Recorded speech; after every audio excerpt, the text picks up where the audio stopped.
Ja sõna on Kristi Vinteril, Tallinna Ülikooli Kommunikatsiooni Instituut Meediahariduskeskuse juhatajal. Ole hea.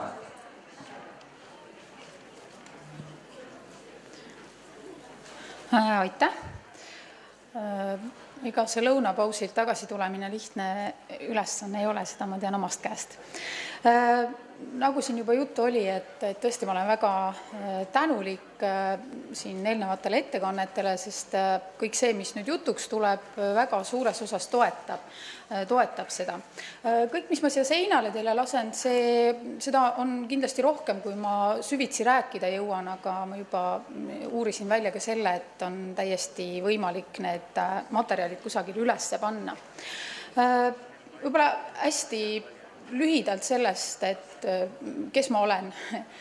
Minu nimi on Kristi Vinter ja olen eelkõige õpetajate koolitaja. Selline ametinimetus nagu Meediahariduskeskuse juhataja on mul alles 3. kuud, ehk siis oleme Tallinna Ülikooli juures loomas sellist üksust, mis siis peaks justkui ka õpetajakoolitust uuendama hakkama. Selles mõttes võib-olla ka mu ettekanne saab olema natukene õpetajakoolituse kriitiline täna isegi mingis mõttes. Aga et siis nüüd teatepulk siit üle võtta ja minna edasi selle digitaliseeruva maailmaga ja võib-olla ka murda natuke müüte selles plaanis, et meediaharidus ei ole üldse mitte ei ajakirjanike ega filmiloojate koolitamine, vaid et see kooli kontekstis tähendab hoopis midagi muud. Et hakkame siis pihta. Ma libisen mõnedest asjadest võib-olla kiiremini üle. Ehk siis nii nagu ettekande pealkiri lubas, siis me räägime tegelikult täna uuest õppijast, kes on digitaaltehnoloogiatega väga tuttav. Tänane õppija on muutunud visuaalsemaks, ehk siis neil ei piisa enam ainult tekstipõhisest õpetusest, vaid neid kõnetavad pildid, eelkõige liikuvad pildid, videod ja muud säärased asjad. Aga et mida mõeldakse, kui räägitakse 21. sajandi oskustest? No mis üldse tingib need kõige suuremad muutused? Pole kahtlust, et ilmselgelt on digitaaltehnoloogiate väga kiire areng üks selline väga suur põhjus, kus siis ka sõna otseses mõttes meie rutiinsed tööülesandeid hakkavad arvutid üha enam tegema, arvutid muutuvad võimsamaks, andmemahud muutuvad võimsamaks, suur osa töödest kolib võrku ja need kiired muutused selles maailmas siis nõuavad seda, et inimesed oleksid üha paindlikumad, kohanemisvõimelisemad, kui me kooli kontekstis räägime, siis vaieldamatult kool peab seda kõike ka toetama. Ja loomulikult see, et me ei saa suhtuda tänu sellele, et siis inimeste eluiga pikeneb tänu tervishoiusüsteemile ja arengutele ka selles maailmas nii palju, et me ei saa rääkida enam ühest karjäärist elu jooksul, vaid mitmetest karjääridest. Ma ei tea, kui paljud teist juhtusid, kuulmasin mõned nädalad tagasi Imre Mürgi ettekannet televisioonis, kus ta siis rääkis ka nendest uue aja oskustest, ehk siis tööturg esitab tänastele noortele teistsuguseid tingimusi ja väga suuresti on nad seotud ikkagi siis digitaaltehnoloogia kasutamisega. Miks see meediaharidus nüüd on natukene midagi muud ka, kui ainult see, et õpilased oskavad kasutada tänapäeval väga hästi arvuteid. Ja mõnevõrra isegi see digitaalne põlvkond on kujunenud sotsiaalteadlaste hulgas juba müüdiks, arvestades sellega, et tegelikult üks asi on kasutada vahendeid, hoopis teine oskus on see, et kuidas me mõistame seda sisu.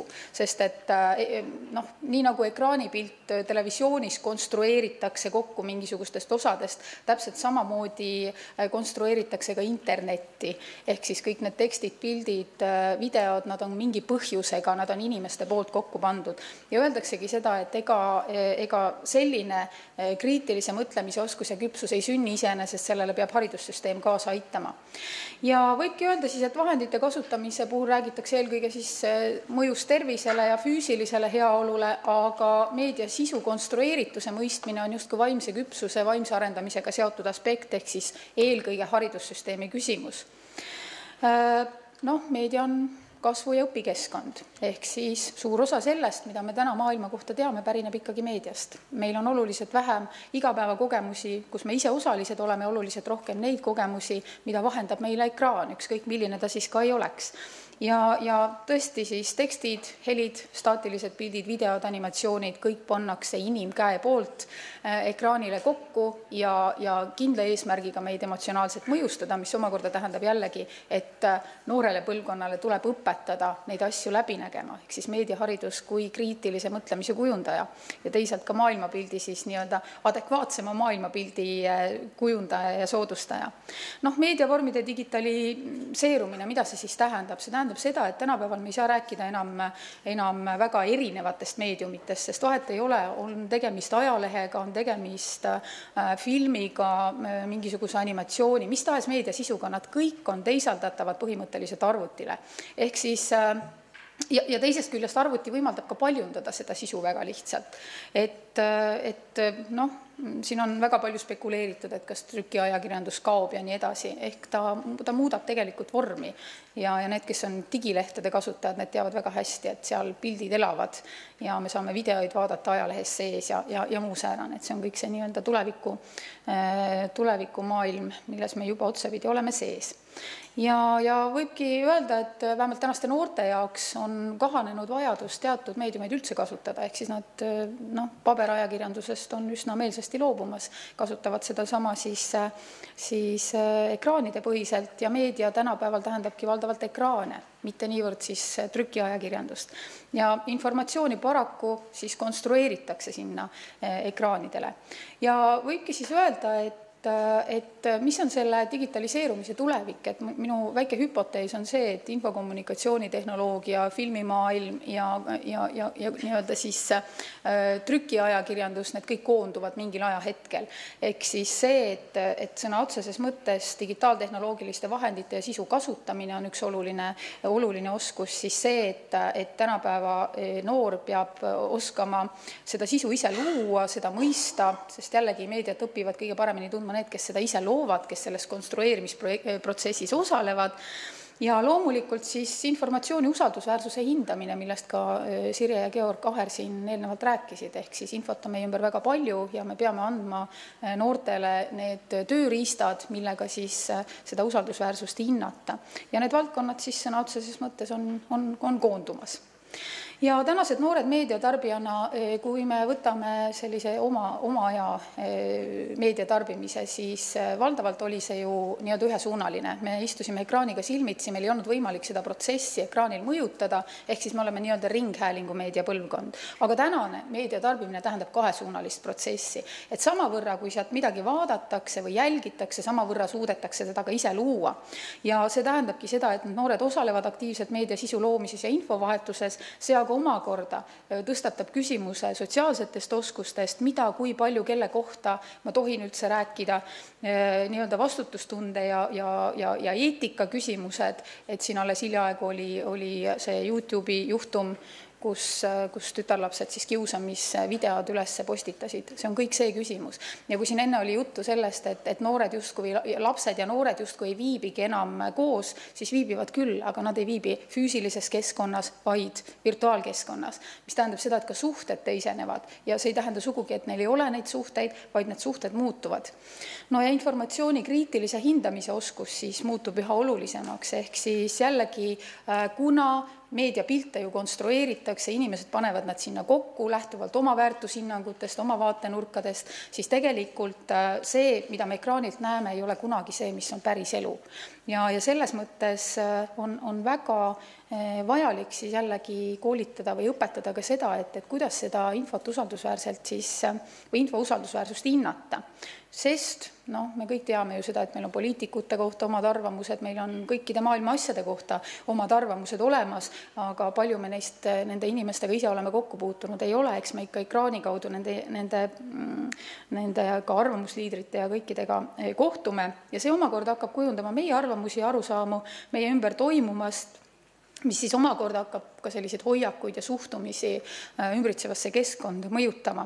Et ega niisama ei räägita enam täna inimese õpetuse puhul sellest, et arvestage seda, et meedia loob noorte arusaamu tervisest ja muudest sellistest asjadest või kuidas ühiskond toimib. Eks see õpitakse väga suures osas ekraani jälgides. Ja selles suhtes ma julgengi väita, et meedia loomise ja toimimise mõistmisest on saamas mitte üksnes ühiskonnas ja tööturul tulemusliku tegutsemise eeldus, vaid toimetuleku oskus. Ehk siis üks asi on jällegi see, et ma oskan digitaaltehnoloogilisi vahendeid kasutada, teine asi on see, et ma mõistan, et see pilt seal on vildakas ja konstrueeritud. Üha enam räägitakse nendest uue aja oskustest ja siin on mul nüüd 2 erinevat käsitlust peal. Loovus, kriitiline mõtlemine, suhtlemine, koostöö, ühe teise, see on nüüd tegemist on Ameerika siis ühe rahvusliku organisatsiooni, kes on võtnud endale eesmärgiks siis nooremat põlvkonda kaasaegsete oskuste poole suunata, nende tähelepanekutes need kõige olulisemad aspektid, kriitiline mõtlemine, probleemide lahendamine, suhtlemine, koostööoskused, et need on siis need, mida hakkab nõudma tuleviku tööturg ja tuleviku ühiskond laiemalt.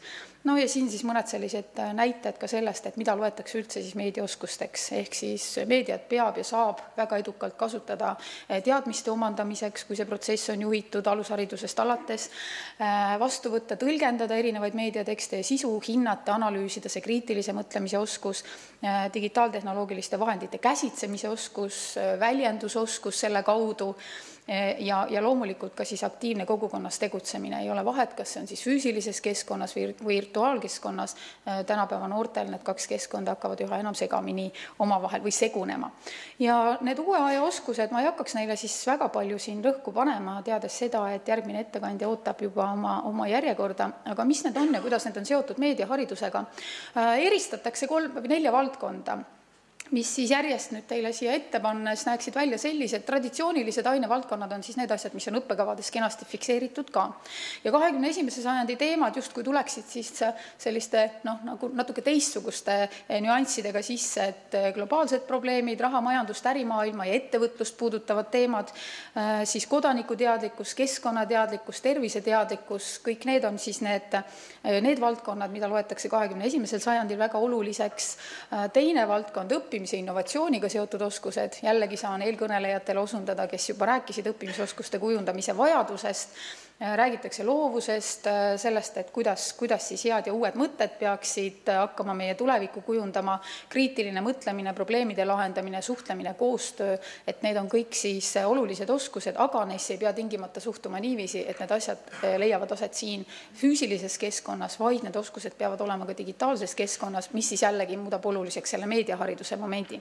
Ja siin lausa juba valdkonna nimetuseski sees informatsiooni, meedia, infokommunikatsioonitehnoloogia oskus, informatsiooniline kirjaoskus, meediakirjaoskus ja infokommunikatsiooni kirjaoskus, siis te sealt alt neid aspekte näete ise, mida nende all siis hinnatakse. Ja igapäevaelu ja karjääriga on loomulikult seotud siis terve rida olulisi oskusi, paindlikkus, kohanemisvõime ja nii edasi. Ja jällegi ma ikkagi rõhutan seda, et me ei saa vaadata neid ainult füüsilise keskkonna, vaid ka virtuaalvõrgukeskkonna oskustena, mis siis jällegi muudab ta meediahariduse seisukohast oluliseks. Siit ma lähen üle ja võtan ette meie üldhariduskooli riiklikust õppekavast pärinevad läbivad teemad, mis justkui tegelikult katavad kõik selle ära, mis ma eelnevalt rääkisin. Ehk siis, mida ma selles plaanis julgen öelda, et tegelikult kehtivad riiklikud õppekavad Eestis on oma olemuselt ja eesmärgi püstituselt täpselt samamoodi väga kaasaegsed.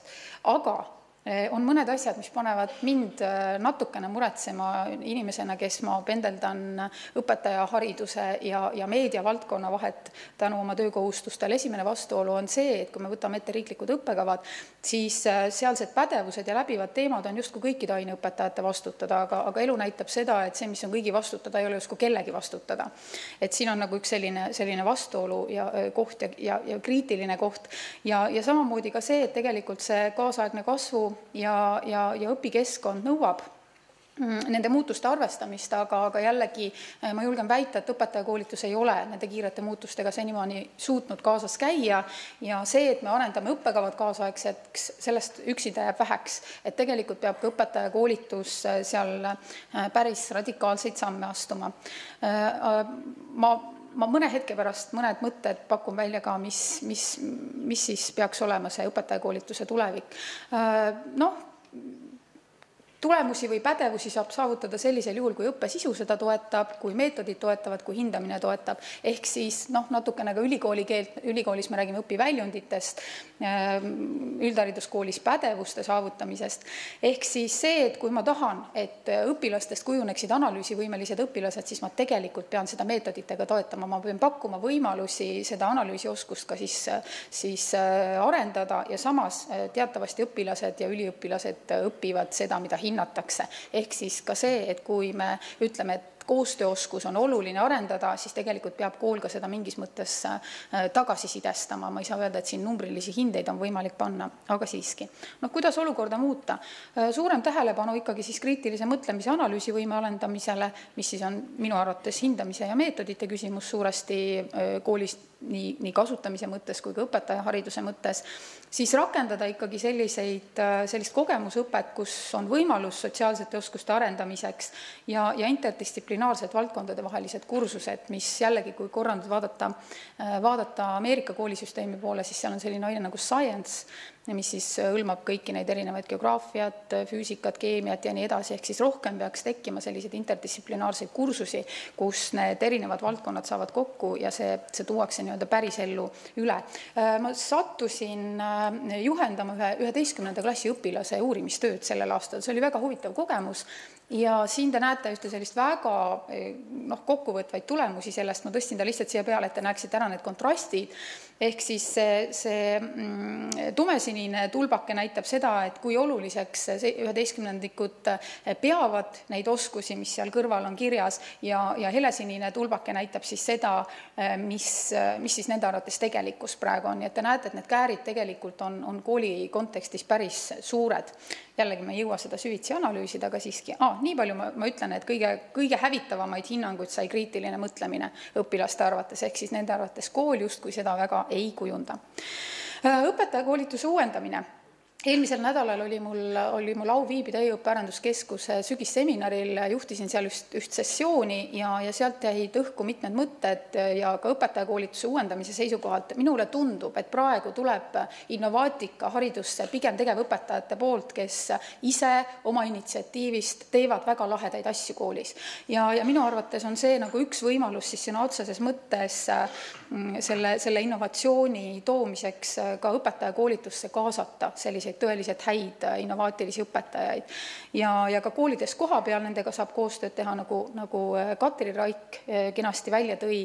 Ja loomulikult ka interdistsiplinaarsed kursused õpetajakoolituse tudengitele, et me ei saa rääkida, et õpetajakoolitus peab jääma justkui ainult didaktiliste ja üldainete juurde, vaid seal on võimalusi ka väga palju teisi. Ja Soomest oleks meil ilmselt õppida akvaariumkoolide näol, kes teab, pikalt ma kahjuks rääkida ei jõua, mis asjad need sellised on, aga jällegi, kui te Google'isse lähete ja kaasaegseid otsingukohti otsite, siis te saate kätte, mida need tähendavad. Ja loomulikult tasustamise küsimus, ehk siis see, mis kerkis esile eelmisel nädala lõpu seminaril, ehk siis õpetajad ütlesidki, et jaa, me muidugi oleme valmis jagama, aga see on ka meie aeg ja meie intellektuaalne panus, ehk siis kuidagi tuleb neid õpetajaid tasustada, kes neid lahedaid asju seal oma koolides teevad ja kui ülikool hakkab neid justkui siis nii-öelda õpetajakoolituse edendamiseks kaasa kutsuma.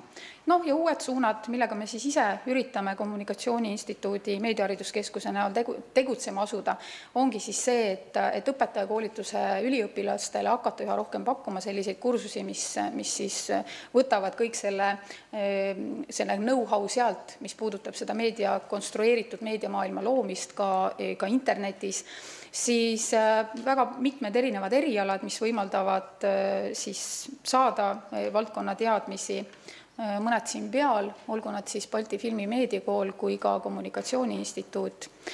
Magistriõppe võimaldab tegevõpetajatel saada siis tänapäeva maailma jaoks oluliste oskuste sellist lisateavet ja gümnaasiumitega koostöö on nüüd, oleme võtnud ka väga tõsiselt siis tähelepanu alla, ehk siis püüame luua võimalusi üliõpilastele, õppejõududele ja õpilastele siis selliste kursuste ja igasuguste ühiste projektide läbiviimiseks. Ja loomulikult ei ole vähem tähtsad ka need praktilised kursused siis digitaaltehnoloogiliste vahendite kasutamiseks, olgu siis tegemist fotograafia, filmi, artikli või stsenaariumi kirjutamisega, kõik need annavad tegelikult õpilastele ettekujutuse sellest, kuidas seda meediamaailma konstrueeritakse ja kuidas see tegelikkust hakkab mõjutama, see, mida me maailmast arvame. Ja loomulikult ka siis